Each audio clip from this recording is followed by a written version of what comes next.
Assalamualaikum warahmatullahi wabarakatuh. Perkenalkan, nama saya Nuriana Tais dari kelas 1 Kebidanan dengan NIM 751540124178. Di sini saya membuat video yang bertujuan untuk menambah pengetahuan kepada ibu hamil tentang pentingnya mengetahui perubahan tubuh ibu hamil.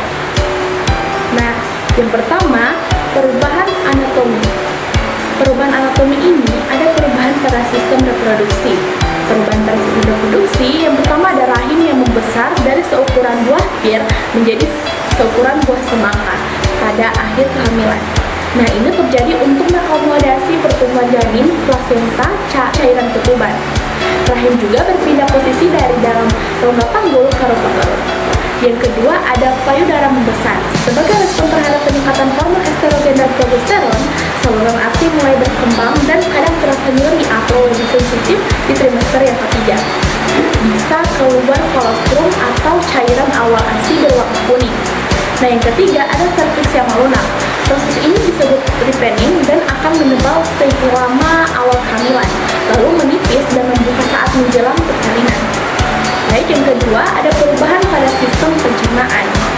Perubahan pada sistem pencernaan ini yang pertama ada mual dan muntah. Mual dan muntah terjadi akibat peningkatan HCG biasanya di trimester pertama. Meski disebut dengan morning sickness, keluhan bisa terjadi kapan saja.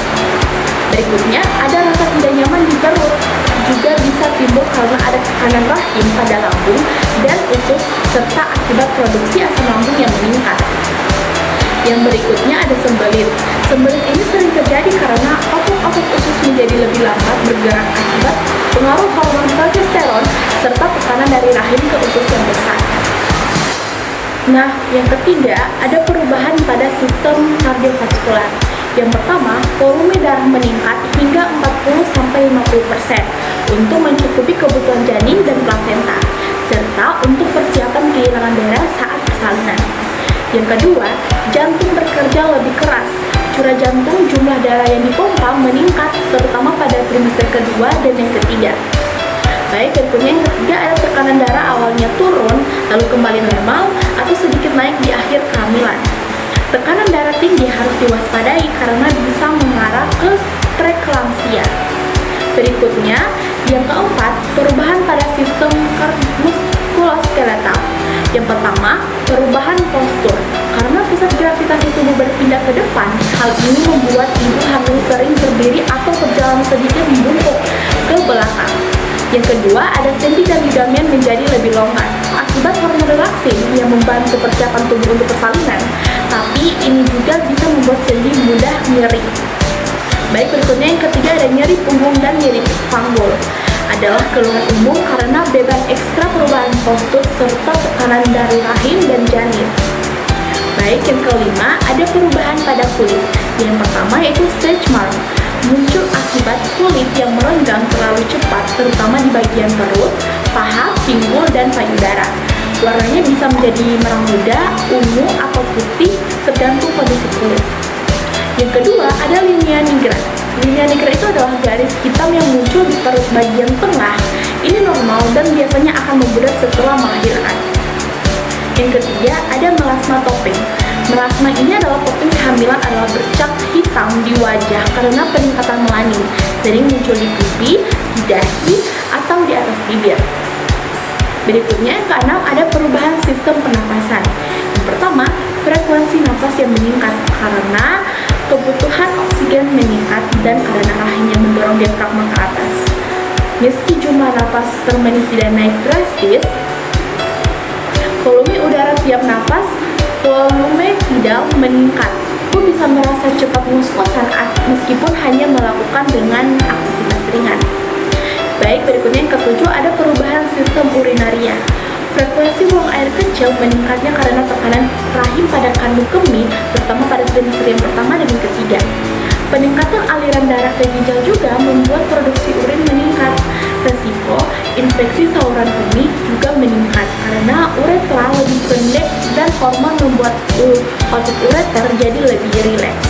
Baik, yang kedua ada perubahan fisiologi.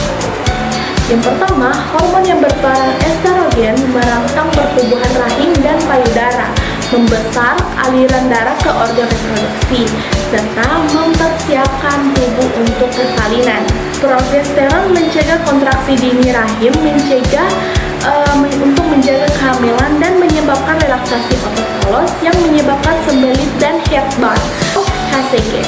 Diproduksi oleh plasenta, terdeteksi dalam tes pack kehamilan, kadarnya tinggi di trimester awal dan menurun setelah plasenta terbentuk sempurna.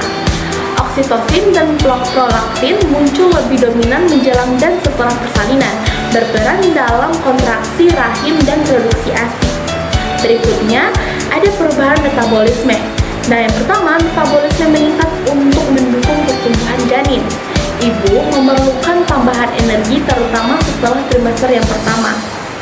Nah, kadar gula darah bisa berubah karena hormon kehamilan membuat tubuh lebih tahan terhadap insulin. Jika tidak terkontrol, bisa menyebabkan diabetes gestasional. Kenaikan berat badan idealnya antara 11 sampai 16 kg, tergantung kondisi ibu sebelum hamil. Berikutnya ada perubahan respirasi. Nah, perubahan respirasi ini ada volume udara yang dihirup meningkat hingga 30-40%. Hal ini disebabkan karena peningkatan kebutuhan oksigen oleh janin. Kadang ibu hamil merasa sesak napas meski tidak ada kelainan paru. Ini disebut dyspnea fisiologis dan normal terjadi. Berikutnya ada perubahan sistem kardiovaskular. Nah, curah jantung meningkat, aliran darah ke organ penting, terutama rahim, ginjal, dan kulit yang bertambah. Berikutnya ada tangan dan kaki terasa hangat atau bengkak karena peningkatan volume cairan dalam tubuh. Nah, berikutnya ada perubahan psikologis. Di trimester pertama, banyak ibu merasa lelah, sensitif, dan mudah cemas karena adaptasi hormon. Yang trimester kedua umumnya mulai lebih nyaman, mood stabil, mulai merasa bonding dengan janin. Dan trimester ketiga muncul rasa cemas menghadapi persalinan, serta rasa tidak nyaman karena fisik makin berat.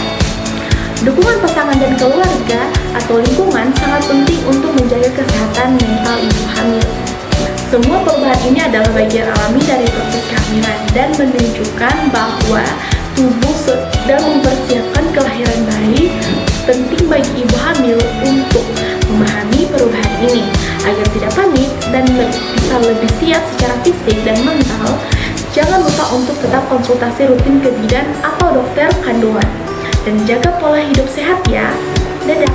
Sekian dari saya.